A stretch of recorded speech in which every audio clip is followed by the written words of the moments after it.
Red Stick Furniture, and in this video I'm going to be showing you my process for repainting and kind of repurposing this old cabinet that I found at a thrift store. So my company, like I said, is Red Stick Furniture, Baton Rouge. We do repurposing and antique restoration, but also we do have items that would have otherwise gone to the trash and fix them up and resell them. So anyway, onto the process. And I believe the doors may be solid wood as well. But if you look on the inside, on the ends of it, you can clearly see around the edges where it's just particle board. So, you know, painting something like this is not really a compromise to me because I'm not really losing out on much. Around the edges is Bondo. And there's a little bit on the top as well, you can see. And looking at the sides, there's none on the front. There are no holes to fill. You'll notice that there's a blue seam that goes from here all the way around and in the back and on either side of the same. That is to basically just make it to where it's a seamless look for the cabinets, and because a little bit of the chipboard was exposed right here. So off camera, what I've done is I just filled it with a 2-part Bondo, and I mixed it, filled it, sanded it with 180 grit, and I also scuff sanded the whole thing with 180 grit just by hand, not with an orbital sander, just to avoid squirrel marks. And same thing with the front. So I used a sander deglosser that is also a degreaser from Home Depot, and I'll show it on camera in the next stage. But yeah, that's all I did for this. And I forgot, but I needed to do this section too. So I'm gonna take these doors off now, and I'm gonna show you my process for getting ready to paint these drawers. So I forgot to do the back side, like I said. So all I'm gonna do is, typically with this is just like the clean strip liquid sandpaper. Just take it and I just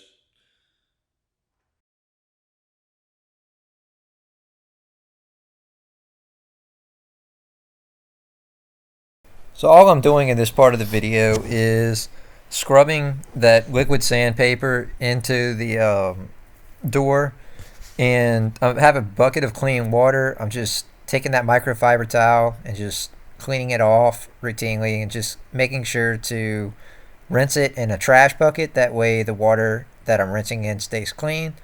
And this process can really work for cabinet doors or anything else.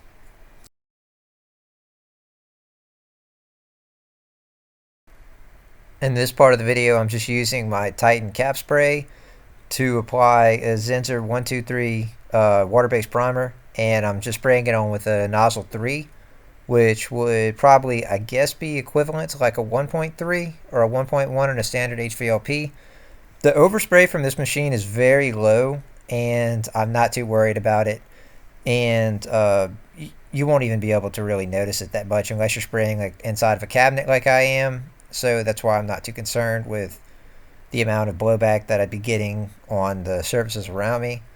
But if it is a concern to you, then I would definitely mask off everything around you while doing this.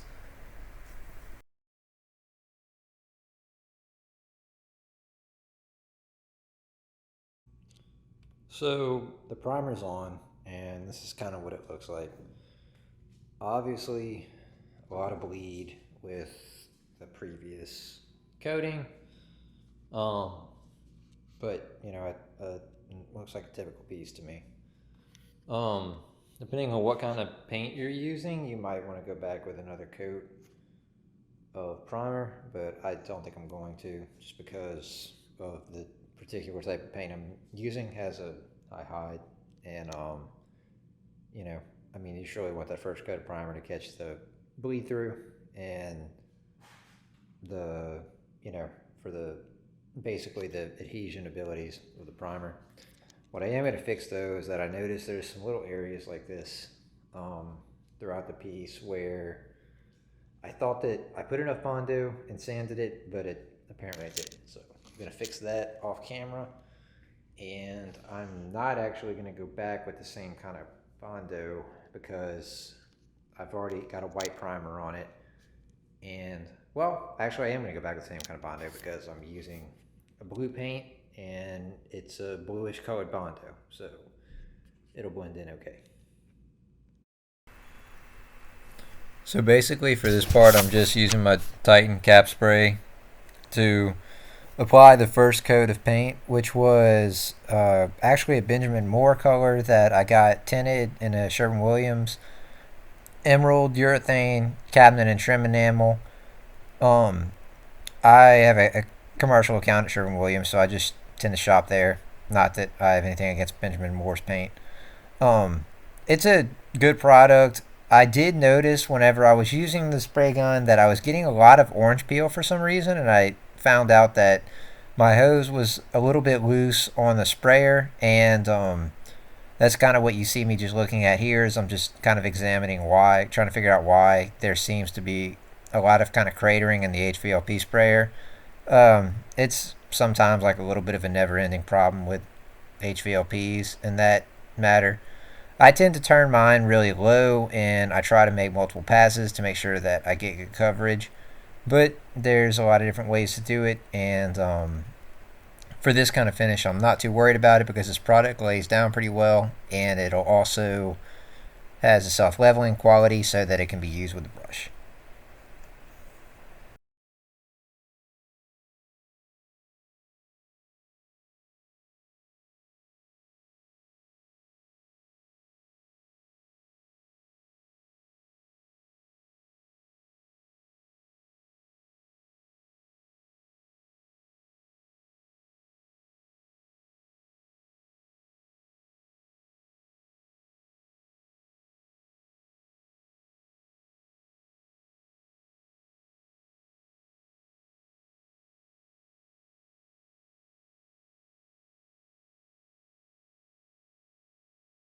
So one thing that I'm going to go ahead and say and add here is that I noticed whenever while I was doing this, I think I kind of figured out one problem that was causing the orange peel was not necessarily that there was orange peel in the paint, but that in the first coat I noticed it that it was showing up, but it's just texture from that water-based primer. And I can say that when I use a shellac-based primer, I don't typically have those issues, and I get a really smooth finish. And I'll add some pictures of maybe the difference that I've had in cabinets that I've sprayed with shellac-based primer. But I can say that, you know, it was kind of deceptive because the water-based primer looked smooth, but it did have a texture to it that became a lot more evident in it whenever I started spraying on the first coat of the blue.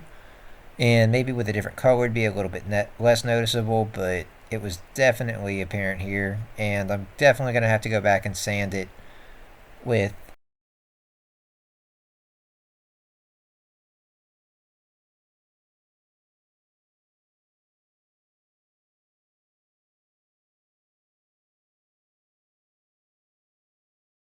just wanted to go over my process for preparing the paint. Like I said, I use a cap spray 115, and it's a 6-stage turbine. It has a lot of power, so I don't really have to thin this material much to get it to spray. If I wanted it to lay down better, I would thin it more. And this is just a urethane, so it'd be thinning it with water. With the latex paints, I typically thin them with polyacrylic or something like that to make them spray better. It's all going to be depending on what you're spraying out of, and as to what you need to do to the paint to get it to spray. I've added a tiny bit of water to this, but not enough to really affect it because I want the full capability of the product. So, Maximum 2 gun, just a standard one, not the Elite. And here's my sprayer. Got a Titan cap spray 115.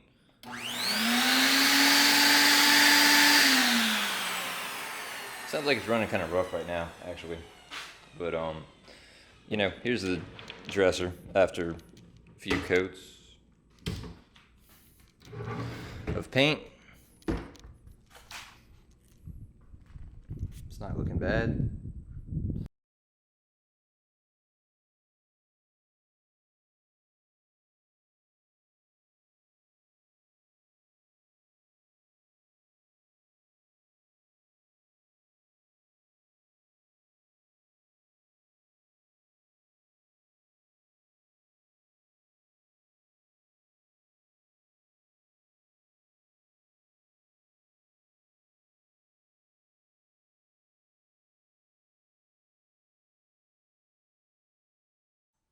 So this is after the third coat of the Sherwin-Williams Emerald urethane, and I'm pretty happy with the quality of the finish. It looks pretty good. The sheen is not exactly what I want it to be, and it didn't completely lay down as well as I would have liked it to. But I think that in the next time, I'll maybe thin it a little bit more. That way, it, even though it does, self-level, it'll have more, that extra atomization from out of the gun will be enough to make it, um, lay down better and kind of get a more smooth glass-like finish on it. But overall, the quality is definitely okay with me, and I'm pretty happy with it. So now it's time to put the legs on, and we're going to start by pulling the doors open. So I've got the furniture legs here, and all they are is it's a 7-inch long piece. That was what the client wanted for the final height on the piece. And so I figured that would be an appropriate size and height for this. And really the only thing, I guess, applying this to another piece of furniture would be that whenever I've done a lot of these, and whenever I, refurbish or upcycle a piece like this, what I'm looking at is, where can I appropriately attach furniture legs to this piece, or where can I add the base at? I have a couple options here that I could have done.